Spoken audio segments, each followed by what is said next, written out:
siempre rodeado de estas chicas, estas amigas, riendo y comiendo como un glotón. Ese que está ahí solo, desalumbrado, solitario, ese es el poeta. Yo no le creía esa intuición femenina, ¿no? Pero he leído los poemas, los últimos libros de Alejandro, sobre todo Cadáveres, imagínense los títulos, y Escombro de los días, y ese verdadero poeta, sin la menor duda. Obviamente estos temas ameritan pues una personalidad sosegada. No puedes tratar Escombro de los días como una queja, con mucho dolor, muchos adjetivos. Es una poesía sobria, una poesía que tiene una actitud ante la vida, un tono, un pulso, digamos, que yo comparto. Yo creo que es una estética que comparto con Alejandro, decir el dolor en voz baja, llorar sin lágrimas y no sentirse, ¿cómo decirlo?, el único que sufre en este mundo, ¿no?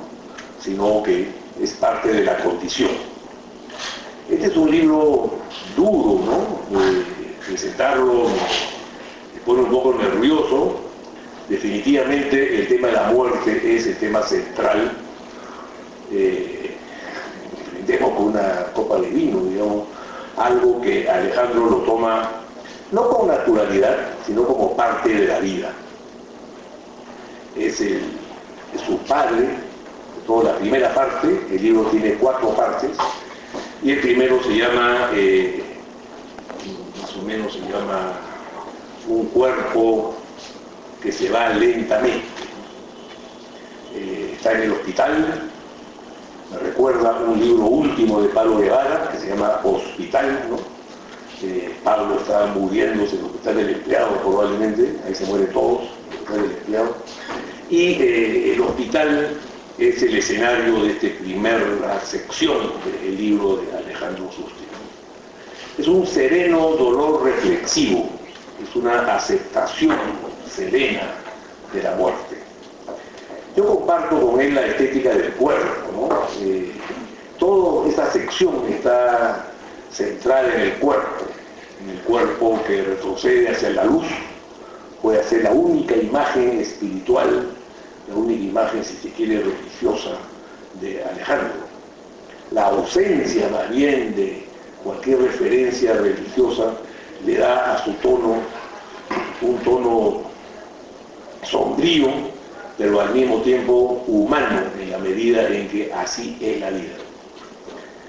Es carne desgarrada, arpa de costillas, un extraordinario verso, ¿no? Es carne desgarrada, arpa de costillas. Ese es el ser humano. No hay ni cabeza, no hay corazón, no hay hígado, hay cuerpo. Hay un cuerpo que se va yendo lentamente, se va deshaciendo lentamente en estos escombros de los días, que asumir una profunda soledad en un mundo deshabitado. Entonces el padre, el hospital, la cama del hospital, es esta primera gran sección que la considero extraordinaria, verdaderamente extraordinaria. Es una poesía muy bien lograda. Creo que Alejandro está ya en su madurez poética, y el tema del padre es un tema que también a mí me atrae mucho y lo comparte con escritores anglosajones, ¿no? Paul Auster, por ejemplo, Kureishi, es un pakistaní británico, tiene un libro maravilloso que se llama Mi oído en su corazón, que es sobre su padre. Philip Roth, Patrimonio, y entre los nuestros Nostroza, ¿no? Los huesos de mi padre, que es un sentido poema al padre de Rodolfo, que lo encontró en una fosa común, además. El cuerpo, la sangre, hay un poema sobre la sangre de su padre, con una epígrafe de José Watanabe, y tiene otro poema en la segunda sección que se llama Vida de la Muerte. Eso me parece interesante porque su padre en el hospital le recuerda a Alejandro los momentos de la infancia. Prácticamente la relación hijo-padre está en la infancia. La bicicleta, los chistes, las historietas, los libros, los paseos. Es un contrapunto vital de toda esta sección, que se clama en vida de la muerte, que es una especie de contradicción, pero es la esencia del libro. La muerte tiene vida, y él prefiere la vida de los muertos que los muertos en vida. Es todo un juego de palabras, pero que también es la esencia de este libro. La vida se ha infiltrado en la vida, la muerte lo va tomando, es parte esencial de nosotros.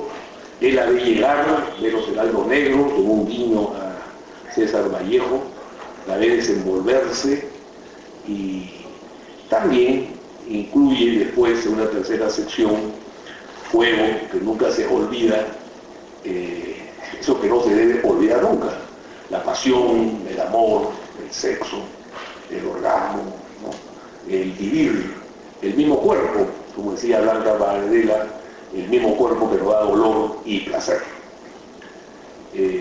Esa sección es una sección vital, una sección que Alejandro se acuerda de la vida, se acuerda que hay que vivirla, y es un fuego que nunca se olvida a pesar de todo. La última sección es una sección distinta, una sección más poemas narrativos. Muchos poemas están dialogando con poetas de su generación, con Eduardo Chirino, con López de Gregori. Es una especie de colectividad, una comunidad literaria y vital que da la sensación de que Alejandro se encuentra bien acompañado, y eso me da una gran tranquilidad.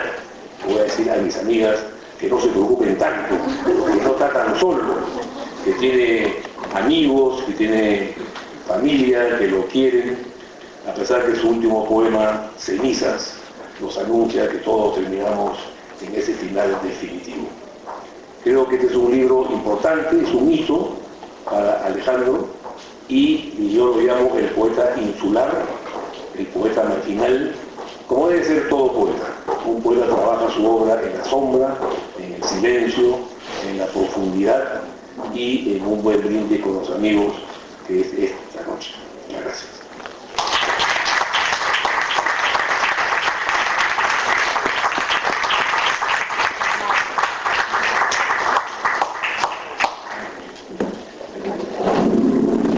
Ahora me toca a mí. Muchas de las cosas, bueno, primero quiero agradecer a Teófilo, el editor, por su trabajo cuidadoso, metódico. Es difícil publicar poesía, ¿no? Porque los textos en la página, digamos, están ahí no solamente para leerlos, sino también para contemplarlos, como si fueran objetos artísticos también, ¿no? A diferencia de lo que ocurre con la prosa, por ejemplo, ¿no?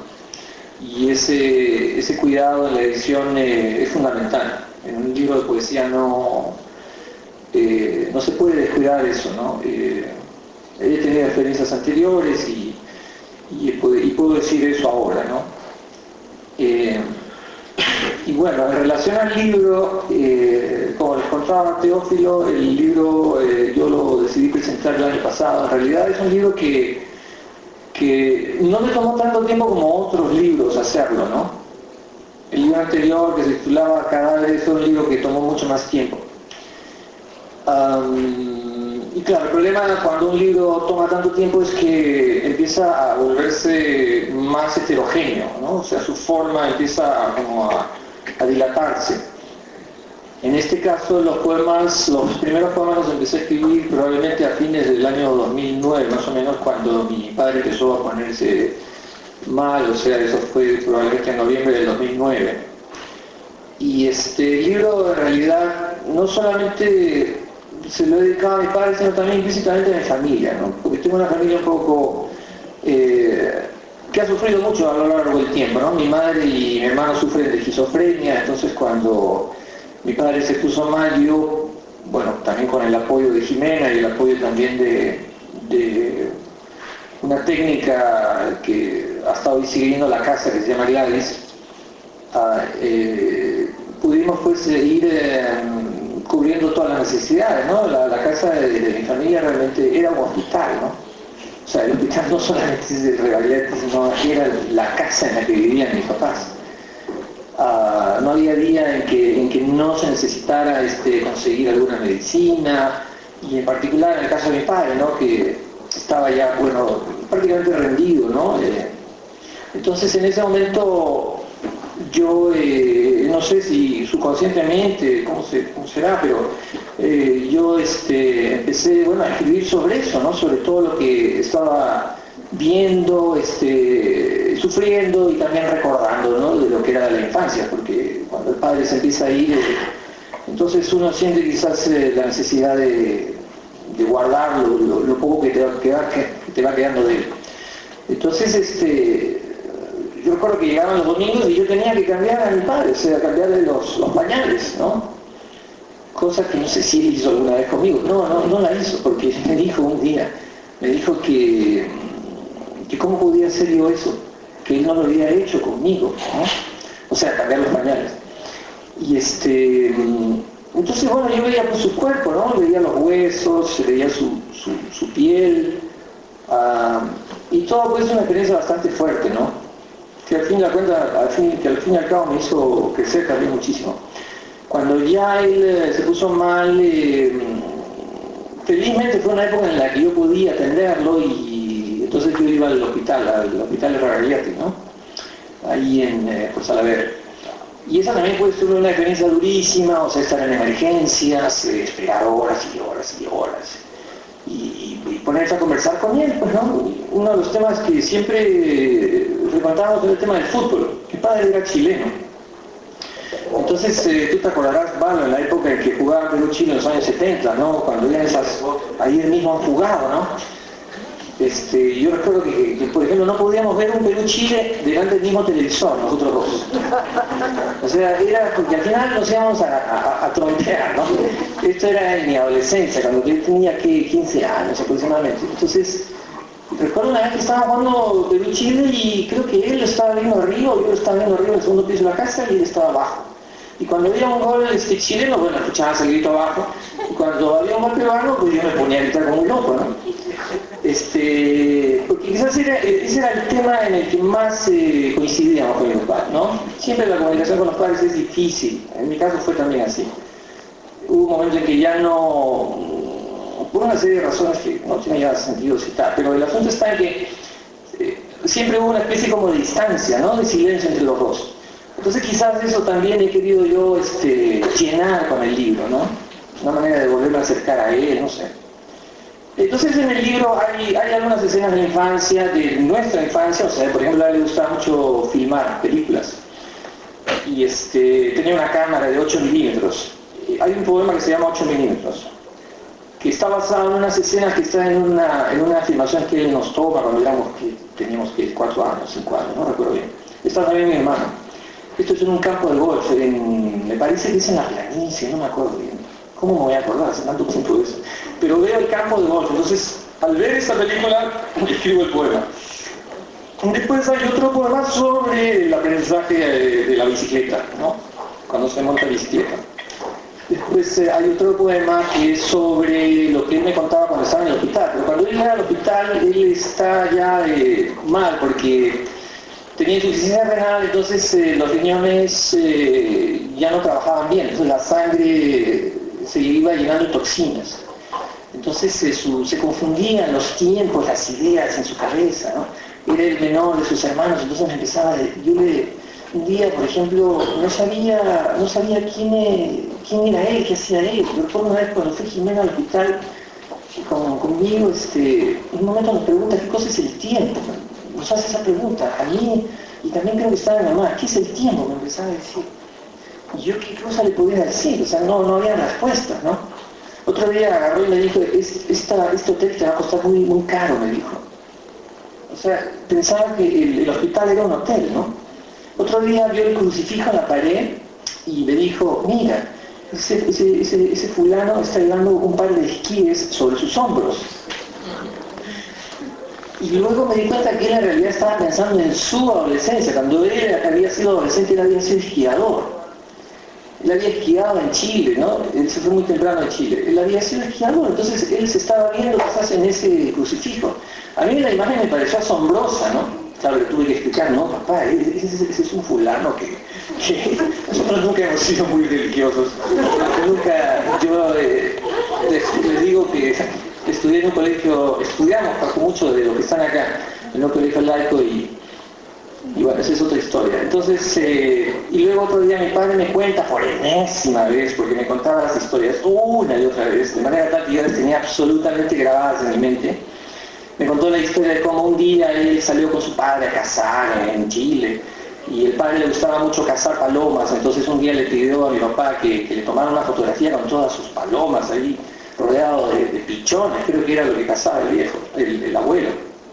Y mi padre, bueno, le tomó la foto y después la revelaron, pero mi padre, en vez de tomar la foto de su papá con todas las palomas, le tomó la foto solamente a la cara de mi papá. Entonces, claro, entonces mi papá me contaba cómo su papá se había molestado con él por haber hecho tremenda burrada, ¿no? Mi papá era el menor de sus hermanos, ¿no? Entonces él sentía como... A mí me da la sensación como que él sentía que su papá, su propio padre, nunca había estado muy contento con él, ¿no? Esa era la sensación que me transmitía. Entonces, me contaba otras cosas más. Entonces, bueno, mi relación con mi papá siempre fue como todas nuestras relaciones con nuestros padres. Una relación, pues, a veces difícil, contradictoria, ¿no? Por un lado yo sentía, por ejemplo, que lo quería, pero sin embargo no podía decirle que lo quería. Y a veces también lo odiaba, ¿no? O sea, como ocurre también en toda relación. Lo odiaba porque... por una serie de razones, que no me deja caso mencionar acá. Y a él le costó muchísimo, por ejemplo, entender la enfermedad de mi madre y de mi hermano, ¿no? En realidad tengo la impresión de que nunca entendió muy bien en qué consistía, ¿no? Cuando mi madre, por ejemplo, tenía alucinaciones, que era lo que tenía y que hasta ahora tiene a veces, se imaginaba pues cosas de lo más inverosímiles, ¿no? Y cuando yo regresé de Estados Unidos, a veces mi padre me llamaba por teléfono y me decía, Alejandro, tu mamá me dice que, no sé, que fulano se ha muerto. O Alejandro, tu mamá me dice esto. Y mi papá realmente estaba convencido de que lo que le había dicho a mi mamá era cierto, ¿no? Entonces yo me quedaba en el teléfono y me daba cuenta que mi padre todavía no se alcanzaba a dar cuenta de que lo que le estaba diciendo a mi madre era producto de una alucinación, ¿no? Entonces yo tenía que traerlo a tierra a mi papá y convencerlo de la enfermedad, pero a él costaba muchísimo porque el problema era que la enfermedad de mi madre se manifestó muy tarde, pues, que se manifieste una esquizofrenia a los 50 y tantos años no es una cosa muy natural. La esquizofrenia finalmente se manifiesta entre los 15 y los 30 años, ¿no? Que es el caso de mi hermano, pero no el caso de mi madre. Entonces, para mi padre ese fue un golpe durísimo, ¿no?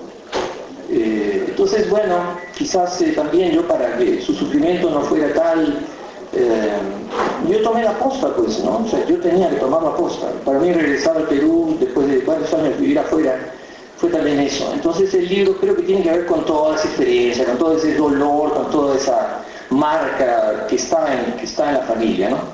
Entonces, para no aburrirlos más, voy a leer algunos de los poemas.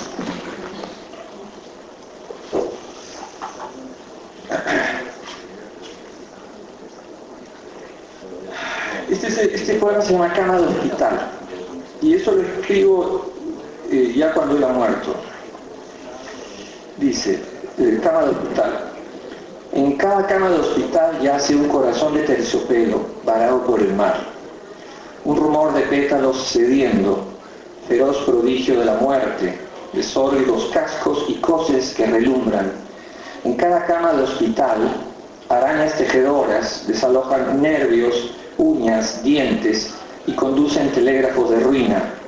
Allí te encuentro, blandiendo tu espada, exhausto y perdido, y pregunto por los meses en que aún oscuro creciste en el vientre de mi abuela, y pequeño surgiste de una espléndida bocanada, y tu carne, separada de la suya, se hizo cuerpo, altura. Tu primera mañana, tu primer desayuno, tu primera espada sobre el tiempo moldeado de relojes, descalzo y rozagante en la fosforescencia del juego y el desorden del sueño, padre pequeño, iluminado de estrellas en la noche postrera, en esta cama de hospital desierta. hay un poema sobre el crucifijo. Es un poema en prosa, se titula así, Crucifijos. Mientras el tiempo se va borrando en la mente de mi padre y los timbres del pasado se confunden, en lo alto de su cuarto de hospital, el crucifijo que acompaña su desvelo se convierte en el pequeño esquiador que alguna vez él fue.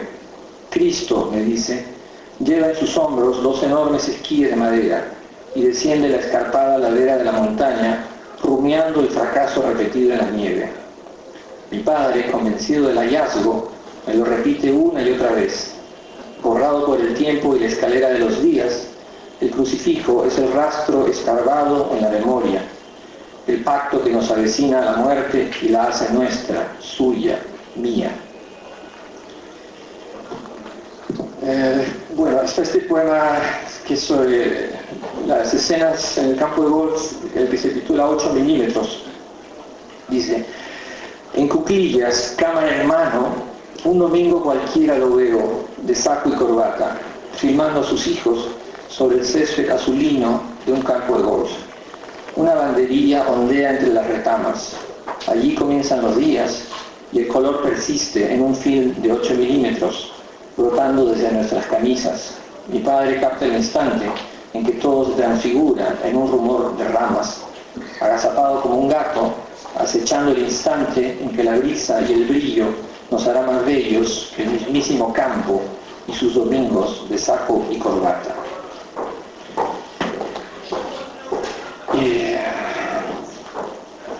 No voy a leer todos los poemas, pues no vale, si no van a comprar el libro. A ver, el poema que mencioné hace un momento, Valo, que se titula Vida de la Muerte, dice: prefiero la vida del muerto, la dura persistencia de sus huesos, la capa helada de sus días y fósiles de plata, todo ello al fin idiota de nuestros pasos, al hiato abrupto de los sueños. La prefiero a las monedas y a los ángeles, al negro hilo de mis días. La muerte, puerto, perecida de su propio recuerdo, instalada en su dominio de candados y de vientos, rojo corazón tolerante, aferrada al polvo, al poema.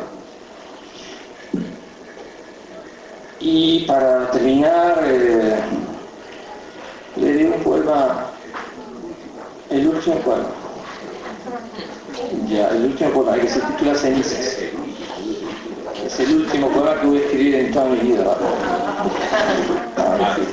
Sí, bromeando. Pareció broma. Este poema que se llama Cenizas. Toco tus cenizas, urna de pálidos huesos, polvo del despojo hecho tierra y suelo. Bajo la huida de tu frente, el pecho abierto del escombro. Te imagino entonces, regresado en el pájaro y la rama, tallado en la corteza o en el garabato de penumbras que se ensaña con los cuartos. ¿A qué remoto tiempo has partido? ¿En qué remoto sueño me sueñas? Tus cenizas serán ahora el sueño de un cuerpo secreto, alga de nuevo arrojada a distancias y vuelos, boca de un tiempo nacido a brochazos, bajo la hierba y el viento, cenizas urdiendo sus flores bajo el arca del tiempo. Bueno, eso es todo, pues. Les agradezco muchísimo a todos por haber venido. Gracias a cada Galo, gracias a Giorgio, gracias a Jason. Y bueno, pues ya nos veremos otra vez. Cuídense mucho.